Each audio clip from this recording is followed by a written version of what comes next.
Bismillahirrahmanirrahim. Assalamualaikum. Apa khabar? Selamat tengah hari. Alhamdulillah saya dapat bersiaran. So hari ini nak kongsi tentang gluten, gluten.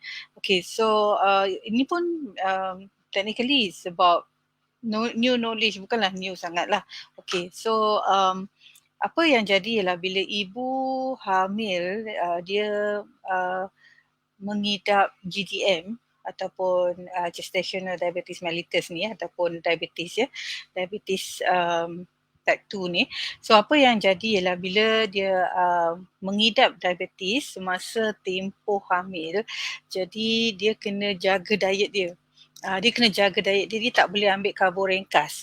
Okey, dia tak boleh ambil karbo ringkas dan sebagainya, dan kemudian terjadi jika mengambil terlebih sebab makanan kita banyak yang bercampur dengan ataupun berasaskan tepung. Okey, so bila berasaskan tepung ni pula telah diproses ataupun telah diluntur. Dia melalui proses bleaching, jadi tinggal tepung saja. Dia punya nutrien dia, macam dia punya kandungan fiber dia semua tu telah dihilangkan. Bila kita ambil tepung ni dalam kuantiti yang banyak dan berterusan, so dia akan menyumbang kepada pada ibu tu untuk spike gula. Sebab dia dah jadi dalam bentuk karbo ringkas, dia dah jadi bentuk gula ringkas. Okay, so saya nak kongsi, it's a good knowledge for everybody to understand about gluten dan kenali banyak alternatif selain daripada tepung lah, tepung gandum, tepung putih yang kita selalu guna tu, ada alternatif dia. So mungkin ini adalah diet yang lebih sihat untuk ibu hamil. Okay, so sekejap saya kongsi. Right.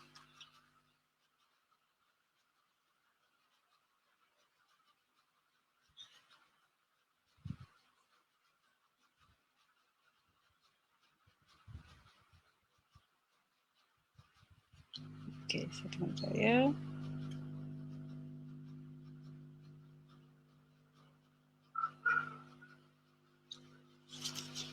Okay, so yang ni saya ambil daripada artikel lah tentang gluten ni. Okay. Right, so kita nak kenal makanan yang boleh dimakan untuk mengamalkan gluten free diet. So cumanya kita memang our local food lah Malay local foods ni ataupun kuih-kuih semua tu kebanyakannya semua berasaskan tepung. So kadang-kadang kita tak boleh nak lari daripada itu, jadi dia ada kesan jangka panjang mengambil gluten ini kepada kesihatan, lebih lagi kepada ibu hamil yang mengidap diabetes. Dan oleh kerana saya historically saya pun mengidap diabetes ketika hamil, anak ketiga dan anak keempat. Jadi benda ni jadi cabaran untuk kita cari makanan yang kita boleh substitute kepada makanan yang berasaskan tepung. Okay, so sebab kita tak sedar dia ada banyak dalam hidden ingredient. So let's find out about this Okay, right. So saya nak tengok. Okay, so blog ni menceritakan tentang 54 senarai makanan bebas gluten.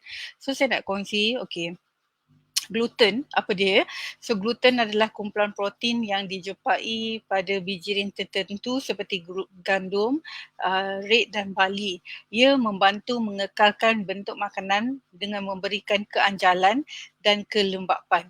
Ia juga membolehkan roti mengembang di dalam oven dan memberikan tekstur yang kenyal. Okay, walaupun gluten selamat untuk kebanyakan orang, namun orang yang mempunyai penyakit seperti penyakit celiac atau sensitiviti gluten harus elak daripada memakannya untuk mencegah kesan buruk kepada kesihatan. Okay, so itu dia pengenalan dia lah. Okay, so memang kalau kita tengok apa saja bentuk makanan, cuma kadang-kadang kita tak perasan ada yang mengandungi gluten secara senyap-senyap. Okay, so now Okey, banyak makanan yang dibuat dari bahan gluten. Jadi penting untuk mereka yang tidak boleh makan gluten untuk periksa dengan teliti bahan-bahannya. Okey, so kita tak sedar ada benda yang kita ambil memang mengandungi gluten. So gluten dalam jangka panjang dia boleh memberikan kesan buruk kepada kesihatan. Now kita nak kenal pasti, okey, bijiran penuh. Hanya beberapa bijirin terpilih yang mempunyai gluten dan selebihnya adalah bebas gluten secara semula jadi. Okey, gluten tu yang yang kenyal lah. Okey, apa pentingnya? Adalah penting untuk menyemak label makanan ketika membeli bijiran penuh. Bila membeli bijirin penuh, baca label. Okey, so bijirin penuh bebas gluten juga boleh tercemar dengan gluten, terutamanya jika ianya diproses menggunakan bilik yang sama dengan mempunyai makanan yang mempunyai gluten.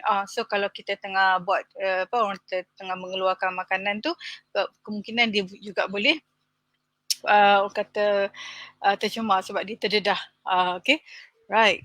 So sebagai contoh, biasanya oat diproses menggunakan kemudahan di mana gandum juga diproses yang boleh menyebabkan pencemaran silang ataupun cross contamination. Atas sebab ini, anda harus memastikan oat yang dibeli adalah disahkan sebagai bebas gluten. Okay, so ni adalah antara bijirin penuh yang bebas gluten. Okay, so yang bebas gluten seperti quinoa, beras perang, beras liar, soba, okay, sorghum, ubi kayu, millet, amaranth, teff, ubi garut dan oats. Pastikan ianya dilabel sebagai bebas gluten kerana ianya mungkin dicemari gluten semasa proses. Maksudnya sebab menggunakan kilang yang sama jadi mungkin ada juga gluten lah termasuk dalam ni. So ini adalah bijirin bebas penuh gluten. So kita boleh ambil. So untuk mereka yang hendak mengamalkan gluten free diet. Okay. So bijirin yang perlu dielakkan ialah semua jenis gandum. Okay, wholemeal, berry gandum, graham, bulgur, bubur, tepung terigu, gandum keras ataupun durum, kamut, lija dan lain-lain, rye, barley dan triticale. So bijirin yang mengandungi gluten ini selalu digunakan untuk membuat produk seperti roti, biskut, pasta, bijirin, pastry dan makanan ringan. Okay, so ini perlu dielakkan. Kemudian buah-buahan dan sayuran. So kesemua buah-buahan dan sayur-sayuran adalah bebas gluten secara semula jadi. Bagaimanapun, buah-buahan dan sayuran yang diproses mungkin mengandungi gluten. Okay, yang kadang-kadang ditambah pula dengan perasa atau pemekat tambahan. So bahan yang mengandungi gluten boleh ditambah pada buah-buahan ataupun sayur-sayuran yang diproses, termasuklah protein gandum hidrolisis, tepung pemekat, jelai dan maltodextrin. Okay. So buah-buahan dan sayur-sayuran yang boleh dimakan. Walaupun senarai di bawah ini tidak lengkap, ia mengandungi beberapa contoh buah-buahan dan sayur-sayuran segar yang boleh anda nikmati semasa diet bebas gluten. Okay. So buah citrus ni termasuklah oren dan juga limau gedang ataupun grapefruit. Besar. Betul. So pisang, apple, buah berry, peach, pear, sayuran cruciferous seperti bunga kobis, brokoli, sayuran hijau seperti bayam, sawi, kubis, keriting, sayuran berkanji seperti kentang, jagung dan labu, lada benggala, cendawan, bawang, lobak merah, lobak putih dan kacang hijau. So ni yang kita boleh nikmati lah, dia memang bebas gluten. Buah-buahan dan sayur-sayuran yang perlu diperiksa. Buah dan sayuran dalam tin. Sebab ia mungkin ditinkan bersama sos yang mempunyai gluten. So kena tengok. So buah-buahan yang ditinkan bersama air atau jus semula jadi adalah bebas gluten. Buah dan sayuran beku kadang-kadang ianya mengandungi perasa tambahan dan sos yang mengandungi gluten. Buah-buahan dan sayuran beku tanpa bahan tambahan tak mengandungi gluten. Buah dan sayuran kering sesetengah cara ini mengandungi bahan gluten. Buah-buahan dan sayuran kosong tanpa pemanis dan kering biasanya bebas gluten. So buah dan sayuran prahiris ianya boleh dicemari silang dengan gluten bergantung kepada cara ia disediakan. Okay, so protein pula. Okay, so protein, banyak makanan mengandungi protein termasuk produk haiwan dan tumbuhan sudah semestinya kebanyakannya tidak mengandungi gluten. Namun bahan yang mengandungi gluten seperti kicap, kicap, tepung, cuka malt sering digunakan sebagai pengisi atau perasa. Ianya boleh ditambah kepada sos, pembalut, perapan dan biasanya digabungkan dengan makanan protein. So, protein bebas gluten ni kita boleh ambil saja, ke kacang, kacang lentils, kacang peas, kacang tanah, ke kacang dan bijian, daging merah, daging merah, ayam, makanan laut dan produk soya tradisional iaitu tofu, tempe, edamame dan lain-lain. Protein yang harus diperiksa 2 kali ialah daging yang diproses. Yes, daging yang diproses seperti sausage, pepperoni, salami dan bacon kerana semasa diproses mungkin dia letak gluten. Pengganti daging seperti burger vegetarian, daging yang dah sedia dimakan, daging cincang, protein yang telah diperasakan atau bercampur sos dan protein yang sedia dimakan seperti makanan lengkap gelombang mikro. Ni kena jaga-jagalah. So dia mungkin mengandungi gluten. Dan yang perlu dihindari terus ialah mana-mana daging, ayam atau ikan yang dilapisi tepung. Protein yang dicampurkan kicap berasaskan gandum. Wow. Dan seed. Alright. So perlu dielakkan. Right. Next is produk tenusu. Ni produk tenusu. Kebanyakan produk tenusu secara semula jadi tidak mengandungi gluten.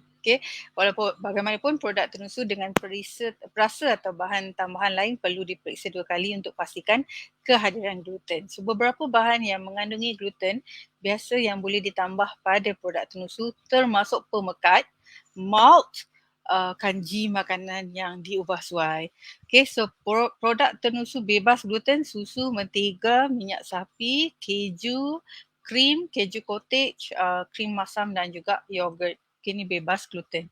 Dan produk tenusu yang harus diperiksa 2 kali ialah susu dan yogurt berperisa. Produk keju yang diproses seperti sos keju dan jam keju, aiskrim di mana kadang-kadang ianya ditambah dengan bahan tambahan yang mengandungi gluten. Produk tenusu yang perlu dielakkan, susu, minuman malt. Right. Now, minyak. Lemak dan minyak merupakan bebas gluten secara semula jadi. Dalam setengah kes, bahan tambahan yang mengandungi gluten boleh dicampur dengan lemak atau minyak untuk perisa dan pemekatan. So, lemak dan minyak bebas gluten, so yang kita boleh ambil ialah mentega dan minyak sapi, buah zaitun, minyak zaitun, alpukat, minyak avocado dan minyak avocado, minyak kelapa. Minyak kelapa juga bebas gluten, minyak sayuran dan bijian termasuklah minyak bijan, canola dan minyak bunga matahari. Lemak yang perlu diperiksa 2 kali ialah semburan minyak masak dan minyak-minyak yang ditambah perisa dan rempah. So minuman pula. Terdapat beberapa jenis minuman bebas gluten untuk dinikmati namun beberapa minuman telah dicampurkan dengan bahan tambahan yang mengandungi gluten. Tambahan pula beberapa minuman beralkohol diperbuat daripada malt, barley dan bijirin yang mengandungi gluten lain dan patut dielakkan semasa diet bebas gluten. So yang kita boleh ambil, ni ialah minuman bebas gluten, air kosong 100% jus buah tanpa gula, kopi, teh, beberapa minuman alkohol seperti arak, ni semua apa? Yang dibuat daripada bijirin bebas gluten. Minuman isotonik, soda dan minuman bertenaga dan lemonade. Sila ambil perhatian bahawa walaupun minuman ini bebas gluten, kebanyakannya perlu diminum dalam kesederhanaan kerana kandungan gula dan alkohol yang ditambah. So minuman yang perlu diperiksa 2 kali ialah mana-mana minuman yang ditambah perisa dan minuman segera seperti kopi dan minuman sejuk. Cecair suling. Cecair suling walaupun ianya bebas gluten kerana menyebabkan reaksi kepada sesetengah orang, dan smoothies para siap. So minuman yang perlu dielakkan ialah bir, kerana dibuat daripada bijirin gluten, minuman keras yang tidak disuling dan minuman malt lain seperti arak sejuk. Whatever it is. So rempah dan sos perasa. So rempah dan sos perasa kebanyakannya mengandungi gluten tetapi sering kali terlepas pandang. Walaupun kebanyakan rempah, sos, perasa secara semula jadi tidak mengandungi gluten, bahan yang mengandungi gluten ditambah sebagai pengemulsi, penstabil dan juga penambah rasa. Okay. So beberapa bahan yang mengandungi gluten biasanya ditambah dalam rempah, sos, perasa, termasuklah kanji, makanan yang diubah suai, maltodextrin, malt dan tepung gandum. So rempah dan sos perasa bebas gluten, sos tamari, kelapa aminos, cuka putih, cuka suling dan cuka apple cider. Okay, these are gluten free. So rempah dan sos dan perasa yang perlu diperiksa 2 kali. Ni semua banyak campuran lah ya. Sos tomato, mustard, Worcestershire, perasa jeruk, sos barbecue, mayonnaise, sos salad, pasta rempah kering, salsa, stok dan cube rebusan ayam dan daging, perapan kuah dan campuran dan cuka beras. Okay, so orang yang selalu letak yang proses punya cube ni memang kena berjaga-jaga ya sebab kesan jangka panjang dia. Okay, sebab masa nak memproseskan ni mungkin memerlukan gluten dicampur. Okay. Right, so lepas tu, what else? Rempah, sos dan perasa yang perlu dielakkan, kicap dan sos teriyaki berasaskan gandum, cuka malt. Okay, so bahan yang perlu dihindari. Berikut adalah senarai ramuan dan bahan tambahan makanan yang mungkin menunjukkan bahawa produk mengandungi gluten. Okay, so kanji yang diubah suai dan maltodextrin jika ia dibuat daripada gandum. Kena tengoklah dekat label. Ramuan malt termasuk cuka malt, extra malt dan sirap malt, penstabil gluten, kicap dan sos teriyaki, bahan berasaskan gandum seperti proses gandum dan protein gandum dan tepung gandum, pengemulsi akan disenaraikan pada health label. Jika anda tidak pasti sama ada produk tersebut mempunyai gluten atau tidak, disyurkan untuk menghubungi pengeluar untuk menyemaknya. Okay, so inilah dia gluten free diet. Okay. So I pun nak tahu kan tentang gluten ni. Keadaan yang hanya boleh dibantu dengan diet bebas gluten. So diet bebas gluten biasanya disarankan bagi mereka yang menghidap penyakit celiac. Okay, satu penyakit yang memicu tindak balas imun terhadap makanan yang mengandungi gluten. So mereka mempunyai kepekaan gluten. Bukan celiac juga harus menghindari gluten kerana dapat menyumbang kepada gejala seperti kembung, sakit perut dan cirit-birit. Walaupun lebih banyak penyelidikan yang diperlukan, beberapa kajian menunjukkan diet bebas gluten dapat memberi manfaat kepada mereka yang mengalami sindrom iritasi usus, gangguan kronik yang dicirikan oleh masalah pencernaan seperti sakit perut, gas, cirit-birit dan sembelit. Okay, right. So risiko diet bebas gluten, gluten dijumpai secara semula jadi dalam banyak makanan berkhasiat termasuk biji-bijian seperti gandum, barley dan rye. So sementara itu beberapa produk bebas gluten yang diproses tidak diperkaya dengan vitamin dan mineral. Oleh itu mengikuti diet bebas gluten yang tidak mempunyai kebagaian dapat meningkatkan risiko kekurangan folate, riboflavin, niacin dan zat besi. Okay. So orang kata jangka masa panjang kalau terlalu mengambil diet bebas gluten ni kita bimbang tak dapat nutrisi lain. Okay. Right, so diet bebas gluten juga cenderung kepada rendah serat dan memainkan peranan penting dalam kesihatan pencernaan. Okay, oleh itu sangat penting untuk memastikan bahawa anda mendapat nutrien penting dari sumber lain selain daripada sebahagian daripada diet bebas gluten yang sihat untuk membantu mengurangkan risiko kesan sampingan. Okay, so memang kena cari kepelbagaian dalam makanan lah. Right. So penutup, sekiranya anda mengelakkan pengambilan gluten, terdapat banyak makanan yang boleh anda pilih sebagai memastikan dapat diet yang seimbang. Banyak makanan sihat secara semula jadi bebas gluten termasuk buah-buahan, sayur-sayuran dan kekacang, biji-bijian tertentu, produk tenusu, minyak serta daging segar, ikan dan ayam. So gandum, rye dan barley adalah sebagai makanan utama yang perlu dielakkan semasa mengikuti diet bebas gluten. Gluten juga biasa ditambahkan ke dalam makanan yang diproses seperti makanan dalam tin dan kotak. Seterusnya, sebahagian bijirin seperti oat mungkin tercemar secara silang dengan gluten bergantung pada tempat ianya diproses. Okay, so diet bebas gluten yang betul bergantung kepada label ramuan kerana gluten sering ditambahkan pada makanan yang tidak anda jangkakan. So makanan yang mengandungi gluten pasti akan dilabelkan. So memang kena baca label.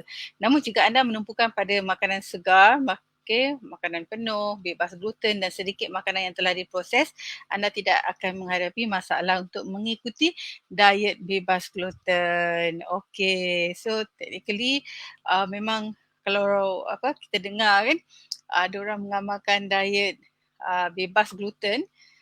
So dia mengelakkan daripada certain food, tetapi kalau kita mengambil orang kata pemakanan seimbang dan pemakanan penuh, so kita hendakkan nutrisi daripada kedua-duanya, makanan yang bebas gluten ataupun makanan yang ada sedikit gluten. So tak ada masalah ya kalau kita terambil orang kata makanan yang mungkin ada sedikit lah gluten dalam tu. Sebab kadang-kadang masa proses tu kilang yang sama, mesin yang sama, jadi ada yang terselit-selit masuk dalam makanan tu. So itu saja untuk hari ini. So saya kongsi tentang gluten sebab bila ibu hamil dia dapat GDM, dia memang kena ganti nasi putih tu dengan karbo lain, karbo kompleks yang lain. So karbo kompleks yang lain tu kat mana nak dapat? Okay, so kalau kita ambil roti pun, dan roti tu adalah roti putih, roti yang diproses, so technically masih sejenis karbo ringkas ataupun gula ringkas. So gula ringkas ni sebab dia terurai atau tercerna cepat. So itu yang menjadikan ibu, jadi tenaga dia tak boleh sustain. Kemudian ibu ni akan cepat letih. Sebab makanan tu telah diurai dengan cepat. Jadi kalau kita ambil makanan yang ada fiber, makanan yang rendah GI dan sebagainya, dia lambat terurai, so kita punya tenaga boleh sustain. Itu dia. Okay, so I hope this session benefits you, sebab saya terfikir tentang gluten banyak, terlalu banyak dalam makanan kita sehari-hari, terlalu banyak. Okay, daripada breakfast, lunch, dinner. Kadang-kadang kita makan western malam-malam, tapi kita tak tahu yang sos-sos tu diproses pun mengandungi gluten. Kecuali kalau yang kita buat sendiri, kita boleh kawal. Okay, so tu dia. Right, so I think itu saja untuk hari ini. So sebelum saya undur diri, so saya nak kongsikan tentang kita memang haraplah orang kata sektor akan dibuka, bisnes akan dibuka balik, tapi on our side kita nak buat kursus secara online, secara atas talian. So saya invite mereka yang berminat untuk menjadi kita panggil terapis untuk postnatal, boleh hubungi saya untuk mendapatkan maklumat. Nanti saya letak dekat info. Okay, right. So I think itu saja untuk hari ini. So stay safe and take care. So my message to you is still, I think saya akan revisit topik vaksin. Okay, saya akan revisit topik vaksin. So ramai lagi ibu hamil dan menyusui yang tak dapat vaksin. Okay, saya baca jugalah, saya baca dan menilai kedua-duanya. Okay, while we don't want to be that extreme dan sebagainya, tetapi saya melihat kepada statistik peratusan mereka yang mengidap COVID akibat tidak divaksin tu, risiko mereka menghadapi penyakit tu lagi berat daripada yang sudah bervaksin, dan itu adalah ikhtiar kita. Right, so please saya ambil ni.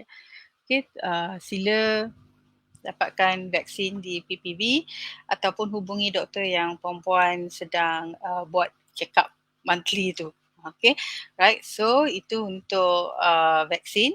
Kemudian apa lagi? Okay, so boleh download maklumat e-book percuma tentang vaksin juga di laman web pantangplus.com, dan kemudian kita ada program baru untuk ibu, iaitu let me see, right, iaitu fitness post birth untuk ibu selepas bersalin dan berpantang.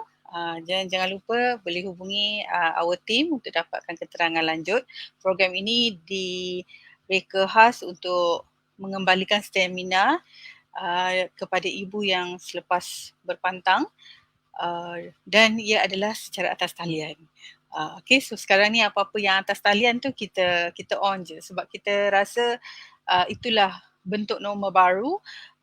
Kursus-kursus banyak di atas talian, meeting pun di atas talian dan sebagainya, bertujuan supaya meminimalkan kontak. Okay, so insyaAllah kita jumpa lagi. Stay safe, stay strong, okay, and then saya doakan semua urusan puan-puan dipermudahkan. So thank you so much for watching and listening. If you think this is beneficial, perhaps you would like to share it with others, right? Okay, sekian saja. Assalamualaikum warahmatullahi wabarakatuh.